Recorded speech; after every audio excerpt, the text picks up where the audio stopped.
to address the Assembly. Your Excellency. United Nations Secretary General. The African Union is taking inspiring steps to help realize the enormous potential of this great continent. Africa is poised for progress. Agenda 2063, the decade of women's financial and economic inclusion, the continent's abundance of natural resources, and its greatest advantage of all, its people, representing diverse range of cultures and languages. The ties between the African Union and the United Nations have never been stronger. But I also recognize the enormous tests that Africa, and indeed our world, is facing on virtually every front. I recently addressed the UN General Assembly on the multiple interlinked challenges confronting our world, greater than any in our lifetimes. And in many ways, the people of Africa are bearing the brunt of this crisis. Africa needs action. First, economic action. Africa is rich with potential, but it's not rich in global support. Investing in Africa pathways to prosperity requires finance, and developing countries are repeatedly left in the lurch.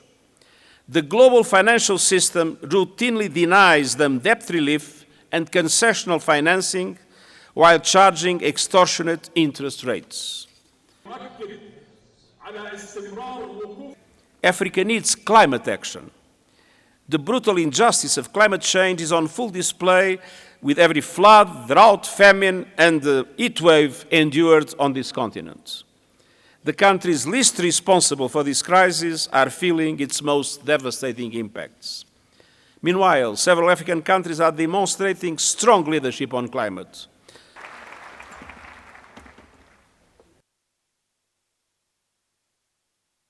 Thank you so much, everybody, for being with us. I am here in the African Union Summit with a very clear message of solidarity.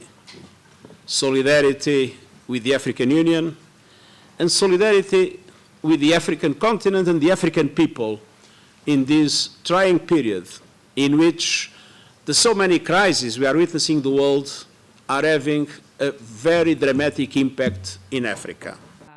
The peace process in Ethiopia and Tigray because... And so today, here in Addis, I'm announcing the largest ever allocation from our United Nations Central Emergency Response Fund, $250 million, to combat famine and to address unfunded emergencies.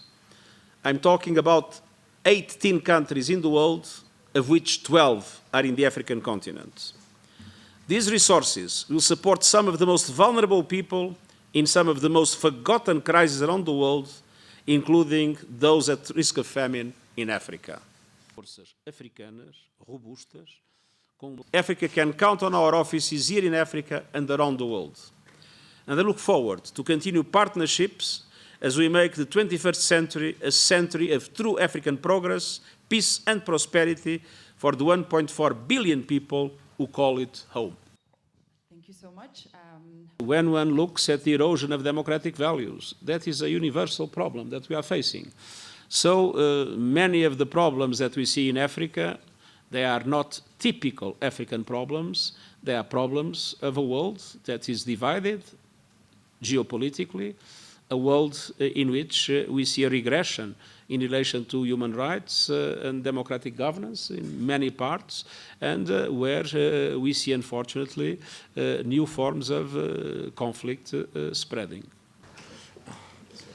Merci infiniment. Thank you very much.